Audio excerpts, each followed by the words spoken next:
नमस्कार दोस्तों, welcome to अभी तक न्यूज़। दोस्तों, आज की इस वीडियो में हम देखेंगे कि आज की जो मुख्य भारत सरकार द्वारा दी गई जो गवर्नमेंट जॉब्स हैं उनमें कौन कौन से बदलाव आए हैं और इनके द्वारा जो आपको जॉब्स की जो आश्वासन दिए गए हैं वो आज कौन कौन से प्रमुख आश्वासन हैं वो इस वीडियो के माध्यम से हम समझेंगे।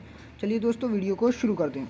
दोस्तों, आज PCS के विज्ञापन में क्या देरी हो गई, मतलब दोस्तों जो PCS जो अब के उत्तर प्रदेश लोक सेवा आयोग के द्वारा जो परीक्षा का विज्ञापन है वह जारी करने में थोड़ा सा विलम्ब हो गया है। और इस विलम्ब हो जाने के कारण क्या है कि लोग जो विद्यार्थी थे वो परेशान होने लगे, है ना। बताया जाता PCS 2023 की प्रारंभिक परीक्षा 14 मई को प्रस्तावित थी और उत्तर प्रदेश लोक सेवा आयोग ने अब तक विज्ञापन जारी नहीं किया है। इस बीच प्रतियोगी छात्राओं ने PCS मुख्य परीक्षा के वैकल्पिक विषय को हटाने की भी मांग रखी है और सोशल मीडिया पर अभियान तेज कर दिया गया है। विज्ञापन में विलम्ब होने के कारण अब इसकी चर्चाएं शुरू हो गई हैं।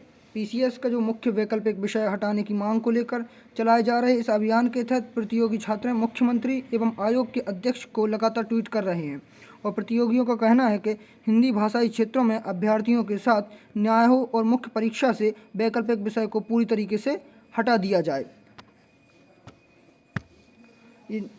और UPPS के द्वारा एक जो वेबसाइट लॉन्च की गई थी दोस्तों, ये आपको मैंने कल की वीडियो में आपको बताया था। यदि आपने वो नहीं देखी है तो कृपया कर उस डिस्क्रिप्शन में जाके मैं उस वीडियो का लिंक दे दूंगा, तो पहले उसे आप देख लें। तो क्या UPPSC के द्वारा एक आपकी खुद की एक वेबसाइट जो लॉन्च कर दी गई थी और 31 जनवरी को यह वेबसाइट मतलब वर्क करना स्टार्ट कर रही थी और नई वेबसाइट पर सूचनाएँ भी अपलोड होने लगीं।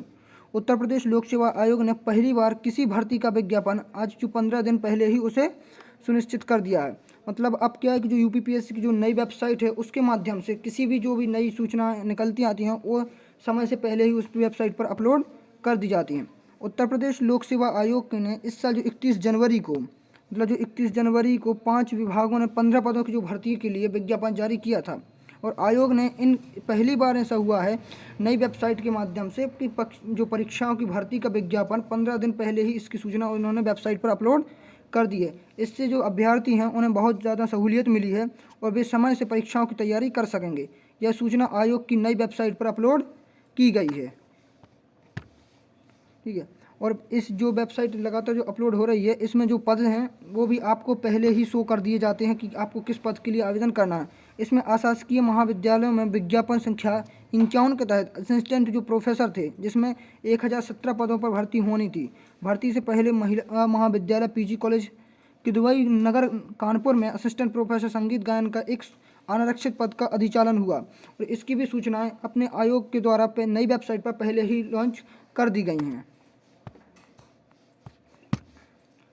एक नई न्यूज़ निकल के आती है दोस्तों, ये भी न्यूज़ उत्तर प्रदेश की ओर से निकल के आती है कि इसमें बताया जाता है कि जो जल्द ही जो तकनीकी सेवा भर्ती है वो भी परीक्षाएं आपको दी जाएंगी। उत्तर प्रदेश अधीनस्थ सेवा चयन आयोग की ओर से सम्मिलित तकनीकी सेवा परीक्षा 2016 का आयोजन जल्द ही किया जाएगा। आयोग के 7 साल से लंबित चल रही इस परीक्षा को कराने में कवायद शुरू हो गई है। वर्ष 2016 में तकनीकी परीक्षा में 292 रिक्त पदों के लिए आवेदन मांग की गई थी, है ना। और ये अब क्या है कि दोस्तों ये जो 2016 में ये परीक्षा जो होनी थी अब उसे कराने की मांग जल्दी से उठने लगी है। करीब 52,000 अभ्यर्थियों ने इस परीक्षा के लिए आवेदन किया था और परीक्षा के पैटर्न को लेकर उठे विवादों के बाद आयोग ने शासन को परीक्षा योजना में संशोधन का प्रस्ताव भेजा और शासन की ओर से परीक्षा योजना में संशोधन के बाद अब उसे जारी कर दिया गया है। दोस्तों, सीसेट का होता है, अब सीसेट के जो पेपर्स थे वो लीक कर दिए गए थे। मेरठ में क्या हुआ था, मेरठ के जो STF की टीम ने सीसेट यानी जो सीसेट का टेस्ट की परीक्षा होती है उसका पेपर लीक करने वाले गिरोह को 2 सदस्यीय में गिरफ्तार की गई है। आरोपियों के मोबाइलों से पेपर लीक हुए, जो मोबाइल मतलब सीसेट का पेपर था उसकी PDF फॉर्मेट पर उसे क्या है कि बेचा जा रहा था, है ना। और उसे अब मेरठ के द्वारा गिरफ्तार कर लिया गया। मेरठ जो पेपर जो लखनऊ से 2 से 3 लाख रुपए की रकम देकर खरीदे जा रहे थे, यह दिल्ली NCR इलाके की मोटी रकम बेची जा रही थी। आरोपियों के खिलाफ कंकरखेड़ा थाने में मुकदमा जारी कर दिया गया है। देश भर में सीसेट की परीक्षा ऑनलाइन कराई जाती है। मेरठ STF की टीम की सूचना मिली और एक गिरोह को सीसेट परीक्षाओं के पेपर लीक कराकर नकल कराने के काम के साथ उन्हें गिरफ्तार कर लिया गया है। 6 साल बाद लिपिकों की भर्ती निकली है दोस्तों। 6 साल बाद जो अपने टाइपराइटर होते हैं उनमें 19 पदों में से 18 पद अभी भी खाली थे, परंतु सूचना के अभाव होने के कारण यह पद अभी भी रिक्त हैं। और बताया जाता है कि इनकी सूचना मिलने के बावजूद भी जो इनकी वेबसाइट है वो लिंक ओपन नहीं हो रही थी। इससे क्या है कि जब लिंक ओपन नहीं होती है तो लोग अपना आवेदन नहीं कर पा रहे, और जिन भी लोगों को मतलब अप्लाई किया है उन लोगों की सिलेक्शन प्रोसेस में प्रॉब्लम आ रही थी, है ना। तो बताया जाता है कि जो परिवहन और एक साथ में मतलब उत्तर प्रदेश का जो एक परिवहन निगम है उसमें भी 265 पदों पर एक भर्ती निकली थी, है ना। ये किसके लिए थी? ये ड्राइवर यानी परिचालकों के लिए ये भर्ती थी। ऑनलाइन आवेदन की वजह से ये भी भर्ती उसमें फंसी हुई है।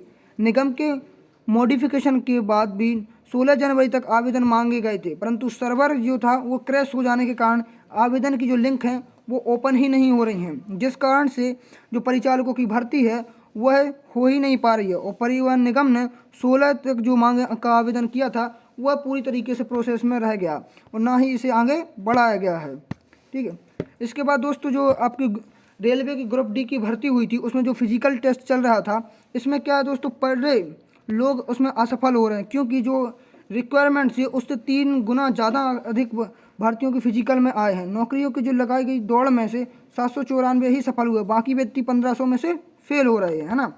क्या है कि जो ये दौड़ है इसमें बहुत सारे जो विद्यार्थी हैं वो लगातार दौड़ में भाग तो ले रहे हैं, परंतु उस सबसे ज़्यादा ये है कि उसके जो 1/3 भी हिस्सा पास नहीं कर पा रहा।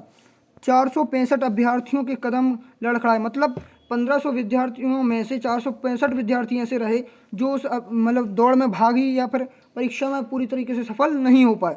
और कल के आंकड़ों के अनुसार दोस्तों 1500 अभ्यर्थियों में से 261 अभ्यर्थी ऐसे हुई रहे जिन्होंने इस परीक्षा में भाग ही नहीं लिया, है ना। दिन मंगलवार को 1500 अभ्यर्थियों की शारीरिक दक्षता में शामिल होने के लिए बुलाया गया था और दूसरे दिन 261 अभ्यर्थी अनुपस्थित रहे हैं। दोस्तों ये आज की जो मुख्य न्यूज़ है ये आपको साझा कर दी गई हैं।